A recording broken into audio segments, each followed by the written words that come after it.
আসসালামু আলাইকুম। আজ শনিবার ১২ই আশ্বিন চৌঠা রবিউস্তানি ২৭শে সেপ্টেম্বর। বাংলাদেশ বেতার, রাজশাহী। স্থানীয় সংবাদ পড়ছি উম্মে সালমা। প্রধান উপদেষ্টার কার্যালয়ের সচিব মোহাম্মদ সাইফুল্লাহ পান্না বলেছেন, বাংলাদেশ সকল ধর্মের মানুষের জন্য নিরাপদ ও শান্তিপূর্ণ দেশ। এখানে সবাই মিলেমিশে উৎসব পালন করে, সেই সম্প্রীতি পরিবেশ অক্ষুণ্ণ রাখতে বদ্ধপরিকর। তিনি গতকাল বগুড়া শেরপুরে বিভিন্ন ধর্মীয় সাংস্কৃতিক স্থাপনা পরিদর্শন শেষে এসব কথা বলেন। পরিদর্শন কার্যক্রমে নেতৃত্ব দেন প্রধান উপদেষ্টার কার্যালয়ের সচিব মোহাম্মদ সাইফুল্লাহ পান্না ও স্থানীয় সরকার বিভাগ পল্লী উন্নয়ন সমবায় মন্ত্রণালয়ের সচিব মোহাম্মদ রেজাউল মাকসুদ জাহেদি। এ সময় আরও উপস্থিত ছিলেন স্থানীয় সরকার প্রকৌশল অধিদপ্তর প্রধান প্রকৌশলী আনোয়ার হোসেন, বগুড়া জেলা প্রশাসক হুসনা আফরোজা, সিরাজগঞ্জ জেলা প্রশাসক মোহাম্মদ নজরুল ইসলাম।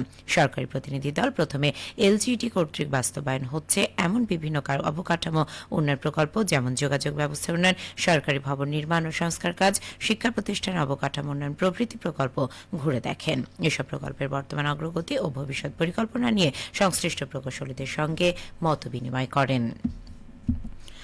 আগামী ফেব্রুয়ারিতে জুলাই সনদের ভিত্তিতে জাতীয় নির্বাচন আয়োজন এবং কেন্দ্র ঘোষিত ৫ দফা দাবিতে রাজশাহীর পবা উপজেলায় বিক্ষোভ সমাবেশ করেছে বাংলাদেশ জামায়াত ইসলামী। গতকাল বিকেলে নওহাটা কলেজ মোড়ে সমাবেশ অনুষ্ঠিত হয়। সমাবেশে প্রধান অতিথি ছিলেন বাংলাদেশ জামায়াত ইসলামী রাজশাহী মহানগরী নায়েবে আমির অ্যাডভোকেট আবু মোহাম্মদ সেলিম। এ সময় তিনি বলেন, দেশে গণতান্ত্রিক ব্যবস্থাকে শক্তিশালী করতে আগামী নির্বাচনের প্রস্তুতি স্বচ্ছ ও গ্রহণযোগ্য হতে হবে। জনগণ ভোটাধিকার ফিরে পেতে চায়, তাই সব রাজনৈতিক দলের জন্য সমান সুযোগ নিশ্চিত করতে হবে। এছাড়া স্বৈরাচারী জুলুম ও দুর্নীতির বিচার নিশ্চিত করা সরকারের দায়িত্ব। পবা উপজেলা জামায়াত মনোনীত চেয়ারম্যান পদপ্রার্থী হাফেজ নুরুজ্জামানের সঞ্চালনায় প্রধান বক্তা হিসেবে বক্তব্য রাখেন রাজশাহী ৩ পবা মোহনপুর আসনের জামায়াত মনোনীত সংসদ সদস্য পদপ্রার্থী অরগ্রাম ইউপি চেয়ারম্যান অধ্যাপক আবুল কালাম আজাদ।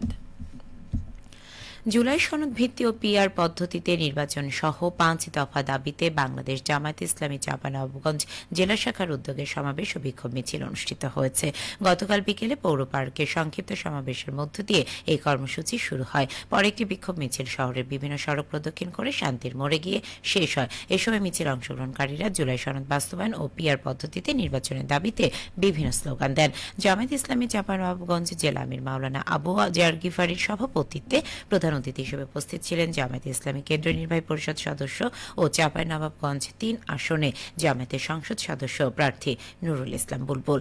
এ সময় তিনি বলেন, জুলাই সনদ বাস্তবায়ন ও পিআর পদ্ধতিতে নির্বাচন সহ ৫ দফা দাবি বাস্তবায়ন ছাড়া দেশে সুষ্ঠু নির্বাচন সম্ভব নয়। অবিলম্বে এসব দাবি মেনে নিয়ে সুষ্ঠু নির্বাচনের পরিবেশ নিশ্চিত করতে হবে। নাটোরে চিবিয়ে খাওয়ার আখ রং বিলাস চাষ করে লাভবান হয়েছেন কৃষকরা। ১ বিঘা জমি থেকে ১.৫ থেকে ২ লাখ টাকার আখ বিক্রি করছেন কৃষকরা। প্রতি বিঘা আখ চাষে খরচ ৬০,০০০ টাকা। আখের জমিতে সাথী ফসল হিসেবে পেঁয়াজ ও রসুন চাষের মাধ্যমে ওই খরচ নির্বাহ করা সম্ভব হচ্ছে। ফলে আখ বিক্রয়লব্ধ অর্থ কৃষকের ঘরে যাচ্ছে মুনাফা হিসেবে। কৃষি বিভাগ সূত্রে জানা গেছে, জেলার ৭টি উপজেলার মধ্যে বড়াইগ্রাম উপজেলায় সর্বোচ্চ ৬১ হেক্টর, গুরুদাসপুর উপজেলায় ৪৫ হেক্টর এবং সিংড়া উপজেলায় ৩ হেক্টর জমিতে রংবিলাস আখ চাষ করা হয়েছে। বেশিরভাগ ঈশ্বরদী ৪২ জাতের আখ। এসব আখ থেকে ৫,১৭১ টন আখ এবং ১,০৩৯ টন রস উৎপাদন হচ্ছে। কৃষি সম্প্রসারণ বিভাগ নাটোর জেলা কার্যালয়ের উপপরিচালক মোহাম্মদ হাবিবুল ইসলাম খান জানান, জেলার চলনবিল অধ্যুষিত ৩টি উপজেলায় চিবিয়ে খাওয়ার আখ রংবিলাস চাষ করা হয়েছে। এই আখ চাষাবাদের মাধ্যমে কৃষকরা লাভবান হচ্ছেন। অদূর ভবিষ্যতে এটি এই এলাকার অন্যতম অর্থকরী ফসলে পরিণত হবে। খেলার খবর, ফুটবল। চাঁপাইনবাবগঞ্জ জেলা প্রশাসক গোল্ড কাপ ফুটবল ফাইনালে শিবগঞ্জকে ৪-১ গোলে পরাজিত করে সদর উপজেলা দল শিরোপা জয় করেছে।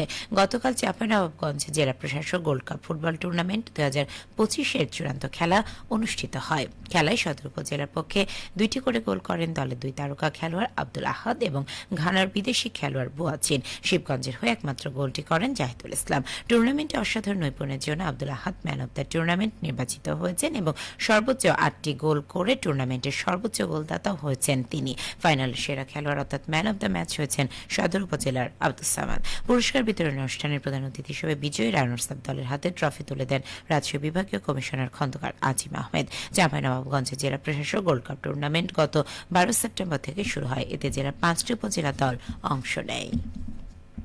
সবশেষে আবহাওয়া। আজ সকাল 6টায় রাজশাহীতে তাপমাত্রা ছিল 27.5 ডিগ্রি সেলসিয়াস। এ সময় বাতাসে আর্দ্রতার পরিমাণ ছিল 93%। রাজশাহী পার্শ্ববর্তী এলাকায় আজ সূর্যোদয় হয়েছে ভোর 5টা 55 এবং সূর্যাস্ত সন্ধে 5টা 56। সংবাদ শেষ হলো। আমাদের পরবর্তী স্থানীয় সংবাদ দুপুর 12টা 10।